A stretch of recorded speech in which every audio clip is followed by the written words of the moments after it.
13 advance light helicopters और यहाँ पर तो एयर कंट्रोल उनको नियंत्रण में रखता है। दो कंट्रोल रूम रखे जाते हैं, एक तो वायु भवन के ऊपर है, वायु भवन भी राजपथ के पास ही है बिल्कुल, और दूसरा कंट्रोल रूम है बिल्कुल जो वीआईपी डेस है उसके पीछे कंट्रोल रूम रहता है, जिससे वो देखते हैं।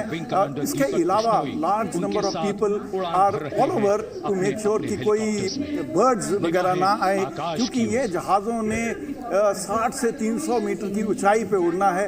इन जहाज़ों की स्पीड 300 किलोमीटर पर आवर से लेके 800 किलोमीटर पर आवर की स्पीड पे रहती है, इसलिए हम नहीं चाहते कि कोई बर्ड आके उनको टच कर जाए या कोई हादसा हो जाए। तो इसलिए ये फ्लाई पास के ऊपर बहुत कंट्रोल रखना होता है। आप देख रहे हैं कि पहले कुछ जहाज़ आने शुरू हो चुके हैं। सबसे पहले 4 Mi-17 जहाज हेलीकॉप्टर्स आ रहे हैं।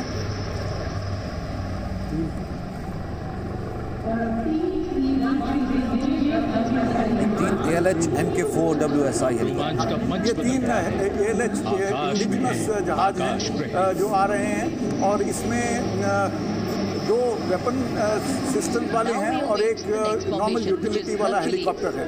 Comprising 3 C-130J Super Hercules aircraft in big formation. Inducted into the Indian Air Force in 2011, the Super Hercules is a very versatile पीछे जो आ रहे हैं वो 3 C-130 सुपर हर्कुलिस एयरक्राफ्ट हैं, विक फॉर्मेशन के अंदर हैं, और ये स्पेशल ऑपरेशंस के लिए ये जहाज़ों को हमने खरीदा है, जिसमें इंडियन आर्मी के जवान पैराट्रूट किए जाएंगे या दुश्मन के इलाके में उनको कहीं लैंड कराया जाएगा। ट्रांसपोर्ट है। C-130 स्पेशल ऑपरेशन जहाज हैं, इसके अंदर अपनी गन भी रहती है, अगर एयर से फायर भी कर सकते हैं नीचे को।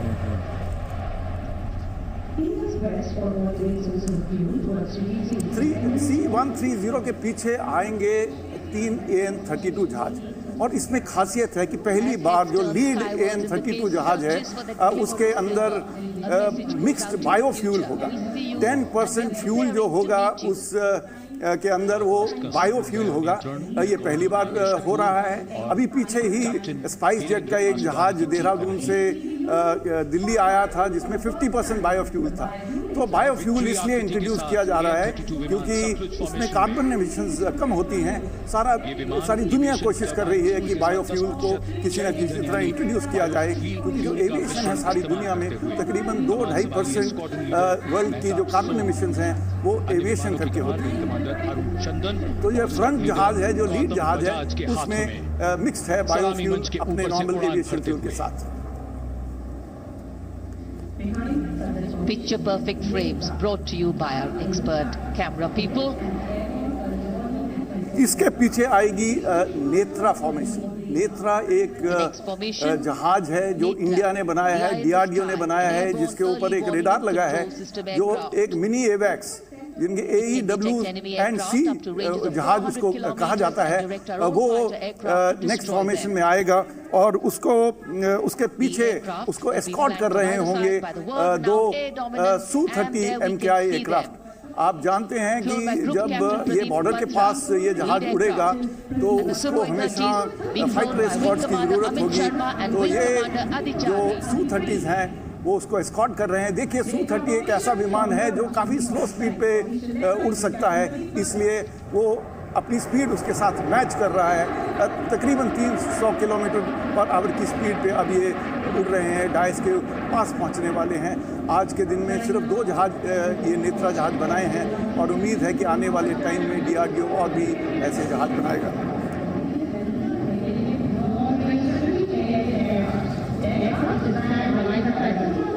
नेत्रा फॉर्मेशन के बाद आएगी ग्लोब फॉर्मेशन। ग्लोब फॉर्मेशन में एक C-17 एयरक्राफ्ट होगा जिसको 2 Su-30 एस्कॉर्ट करेंगे। C-17 एक बड़ा ट्रांसपोर्ट जहाज है, तकरीबन 70 टन तक ये लोड ले सकता है। ये एट अ टाइम बड़े टैंक T-90 या इंडिया के वेजंता टैंक को भी लेके जा सकता है। तो ये बहुत बड़ा जहाज है। इसमें दुनिया भर में कहीं भी कोई भी राहत सामग्री पहुंचानी होती है तो ये C-17 जहाज को यूज करते हैं। अभी फॉरवर्ड एरिया में नेफा में भी C-17 एयरक्राफ्ट को हम लैंड कर चुके हैं और इसलिए ये इंटर रीजनल मूवमेंट्स के लिए बहुत अच्छा जहाज है। देखिए वो आप देख रहे हैं कि Su-30 जो जहाज हैं वो अपना स्ट्रीम कर रहे हैं फ्यूल ताकि पूरी फॉर्मेशन दूर से नज़र आ सके और C-17 एयरक्राफ्ट उनके आगे है। बहुत बड़ा जहाज है, हमने अमेरिका से खरीदा है, बोइंग कंपनी ने बनाया है। तो ये फॉर्मेशन कितनी सुंदर लग रही है। अभी देखिए इंडिया गेट के पास पहुंचने वाली है। Republic Day parade right now. There is speed, there is pulse racing, daring, and there is precision. All thanks to these magnificent men and their flying machines. अपने शौर्य से आकाश में हस्ताक्षर करते हुए इसके बाद जो आने वाली फॉर्मेशंस हैं वो फाइटर फॉर्मेशंस होंगी, डेडिकेटेड फाइटर फॉर्मेशन, जिसमें फर्स्ट फॉर्मेशन है जैगुआर। 5 जैगुआर जहाज बहुत तेजी से देखिए निकल गए। सब जहाज अपना एक स्ट्रीम कर रहे थे पीछे स्मोक। ये सारे जहाज जो फाइटर जहाज उड़ाते हैं वो हमेशा ट्विन इंजन जहाज होते हैं, इसलिए क्योंकि सेफ्टी का सवाल है, बहुत पब्लिक देश की नीचे है। इसके बाद जो नेक्स्ट फॉर्मेशन है वो फल्क्रम फॉर्मेशन है। ये MiG-29 जहाज हैं, लड़ाकू जहाज हैं, फाइटर जहाज हैं। एयर डिफेंस के रोल में ये यूटिलाइज किए जाते हैं। रशिया से बन के आए हैं और अभी रिसेंटली ही इनको अपग्रेड किया है। और ये जो पांचों के पांचों जहाज उड़ेंगे आज वो अपग्रेडेड जहाज होंगे। वो देखिए आपके सामने फल्क्रम फॉर्मेशन आ गई है MiG-29 जहाजों में उड़ान भरते हुए सलामी मंच के ऊपर से।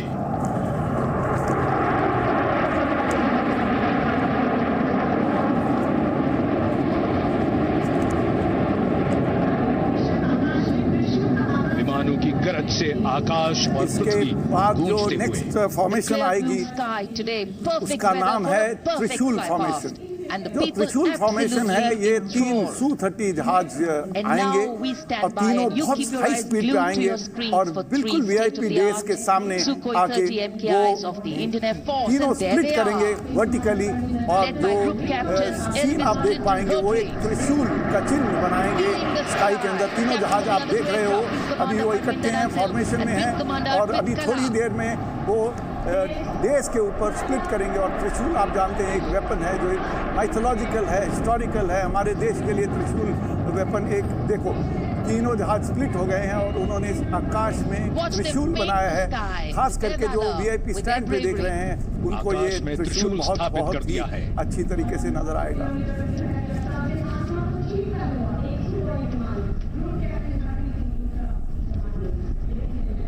इस त्रिशूल में देखिए एक जहाज बिल्कुल वर्टिकली ऊपर चला गया है और सभी लोग प्रधानमंत्री और राष्ट्रपति सब ऊपर को देख रहे थे। और सबसे रोमांचक अब फाइनली आने वाला है आखिरी जहाज जो फाइनले है, एक Su-30 सिंगल जहाज बहुत तेजी से आ रहा है। बिल्कुल सामने आप देख रहे हैं स्क्रीन के ऊपर और ये बिल्कुल वर्टिकल चला गया है और ये वर्टिकल जाते हुए वो वर्टिकल चार्ली परफॉर्म करता है, बहुत तेजी से रोल करता है जिसका महत्व है एक सलामी।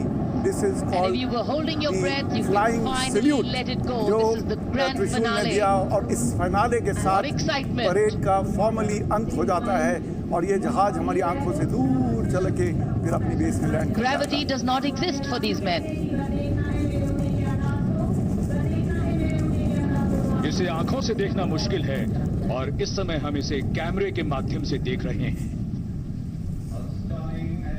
राजपथ जागृत हो उठा है रोमांच के इस चरम में।